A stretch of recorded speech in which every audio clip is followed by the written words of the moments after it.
Hello, in this video I want to show you how to find ignored games on your Steam.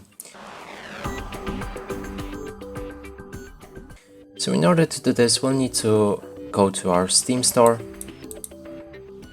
It would be best to go for the featured.